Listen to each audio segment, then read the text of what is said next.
തെരഞ്ഞെടുപ്പ് കമ്മീഷനെ പ്രതിരോധത്തിലാക്കാൻ നീക്കവുമായി പ്രതിപക്ഷം പാർലമെന്റിൽ. മുഖ്യ തെരഞ്ഞെടുപ്പ് കമ്മീഷണറെ ഇംപീച്ച് ചെയ്യണമെന്ന ആവശ്യം. ബാനറുകൾ ഉയർത്തി പ്രതിഷേധിച്ച പ്രതിപക്ഷ അംഗങ്ങൾ സ്പീക്കറുടെ ചേംബറിലേക്ക് കടന്നുകയറി.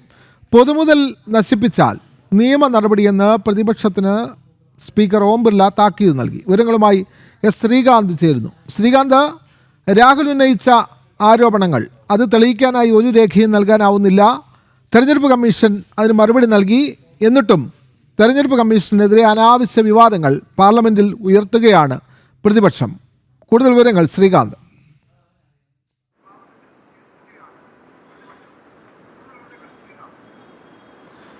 വിനോദ, ഇന്ന് പാർലമെന്റിൽ നാടകീയമായ രംഗങ്ങൾ അരങ്ങേറി. സ്വാഭാവികമായും ഉണ്ടാകും. കാരണം രാഹുൽ ഗാന്ധി ബീഹാറിൽ ഒരു യാത്ര നടത്തുന്നു, വോട്ടധികാർ യാത്ര. അത് മാധ്യമങ്ങളിൽ വലിയ ശ്രദ്ധ വരുന്നില്ല, ജനങ്ങൾ ശ്രദ്ധിക്കുന്നില്ല. ഈ പശ്ചാത്തലത്തിൽ ദേശീയ തലത്തിൽ അത് ഉയർത്തിക്കൊണ്ടുവരിക എന്നുള്ളത് കോൺഗ്രസിന്റെ ഒരു ദൗത്യമാണ്. അതവർ നിറവേറ്റി. പാർലമെന്റിൽ ബഹളം വെച്ചു, സ്പീക്കറുടെ കസേര പിടിച്ച് നിലത്തിടാൻ ശ്രമിച്ചു.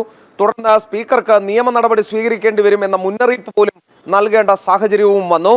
ബീഹാറിൽ നടക്കുന്ന ഈ SIR റിവിഷനുമായി ബന്ധപ്പെട്ടാണ് ഇപ്പോൾ ഇവരുടെ നേതൃത്വത്തിൽ, കോൺഗ്രസിന്റെ നേതൃത്വത്തിൽ ഈ പ്രതിഷേധങ്ങൾ നടക്കുന്നത്.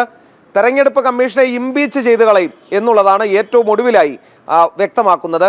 തെരഞ്ഞെടുപ്പ് കമ്മീഷനെ ഇംപീച്ച് ചെയ്യുന്നതിനുള്ള ഭൂരിപക്ഷം ഉണ്ടായിരുന്നെങ്കിൽ ഒരുപക്ഷെ രാഹുൽ ഗാന്ധി ഇന്ത്യയുടെ പ്രധാനമന്ത്രി പോലും ആയിപ്പോയേനെ. അത്രയധികം ഒരു കോമൺ സെൻസ് ഇല്ലാത്ത പ്രസ്താവനകളാണ് കോൺഗ്രസ് നേതാക്കളുടെ ഭാഗത്തു നിന്നും വരുന്നത് എന്ന് വേണം മനസ്സിലാക്കേണ്ടത്. ഗൗരവ് ഗൊഗോയി അടക്കം ഇന്നിപ്പോൾ ഉച്ചതിരിഞ്ഞ് വാർത്താ സമ്മേളനം നടത്തിയപ്പോൾ പറഞ്ഞത് തെരഞ്ഞെടുപ്പ് കമ്മീഷനെ ഇംപീച്ച് ചെയ്യും, ഉചിതമായ സമയത്ത് തീരുമാനമെടുക്കും എന്നുള്ളതാണ്. അദ്ദേഹത്തിന് അതിനുള്ള സംഖ്യ എവിടെ നിന്നാണ് കിട്ടുന്നത് എന്നുള്ള കാര്യം ഇപ്പോഴും വ്യക്തമല്ല. ഒപ്പം തന്നെ മൗവ മൊയ്ത്ര അടക്കമുള്ള ആളുകൾ ഉണ്ടായിരുന്നു. തെരഞ്ഞെടുപ്പ് കമ്മീഷൻ തങ്ങളോട് ചോദ്യം ചോദിക്കുകയാണെന്നും സത്യവാങ്മൂലം നൽകാതെ തെരഞ്ഞെടുപ്പ് കമ്മീഷൻ എന്തുകൊണ്ട് നടപടി എടുത്തുകൂടാ എന്നുമാണ് ഈ മഹുവ മൊയ്ത്ര അടക്കമുള്ളവർ ചോദിക്കുന്നത്.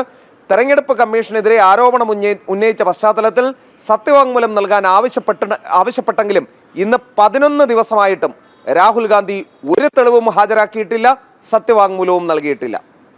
വ്യക്തമാണ്. തെരഞ്ഞെടുപ്പ് കമ്മീഷനെതിരെ അനാവശ്യ കോലാഹലങ്ങൾ പാർലമെന്റിൽ ഉയർത്തുകയാണ് പ്രതിപക്ഷം. കൃത്യമായി കൃത്യമായി അതിൻ്റെ നടപടി സ്വീകരിക്കും. യഥാർത്ഥ രീതിയിലല്ല പ്രതിഷേധമെങ്കിൽ കൃത്യമായ നടപടി ഉണ്ടാകുമെന്ന് ലോക്സഭാ സ്പീക്കർ മുന്നറിയിപ്പ് നൽകി. വിവരങ്ങൾ നൽകുകയായിരുന്നു എസ് ശ്രീകാന്ത്.